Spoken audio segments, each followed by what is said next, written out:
Hapësirat mes pallateve dhe objektet e braktisura ndër vite, disa herë janë kthyer në vende të përdorimit të lëndë narkotik nga persona të ndryshëm.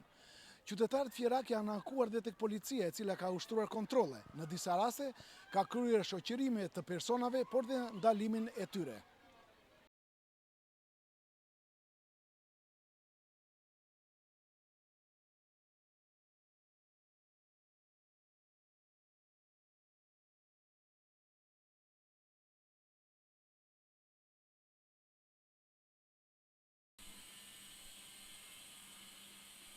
Po dhe ka ardhur, dhe vinë.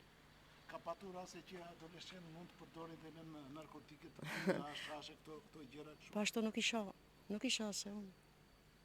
Po kështu nga bisedat ku pini kafe me... Po dhe pinë. Edhe ndodh. Futeshin të tërë tek tuneli që është aty, bile edhe në zonës të shkollës 9 vjeçare. Unë jam katipari banimit, nuk kam parë fëmijë. Qa vitë, si zoj të vegjël mua më pëlqejnë, po jo se pinduam.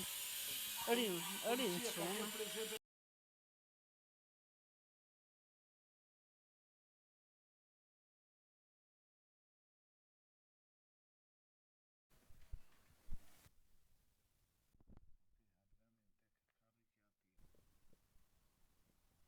Sidomos këtu të stacionit trenit.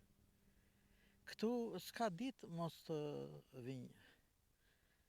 Kryesisht kur vinë? Vinë më bazet e vona, po? Vinë ora 12. 12 Si mbaron shkolla, i ke këtu. Banorët janë ankuar për adoleshentë që rinë në cepave të pallateve që ndonjëherë përdorin dhe hashashe dhe këto lloje. Ja ke këtu në cep aty, cep darkë për darkë aty deri në orën 11-12 aty rrinë. Ka në po policia ka vështirë kontrolle? Jo, ma po s'keni problem me policisë. Policisë po t'i thuash, ka ardhur. Kanë ardhur, po që janë, nuk në kanë shqetësuar. Nuk u shqetësojnë. Ja.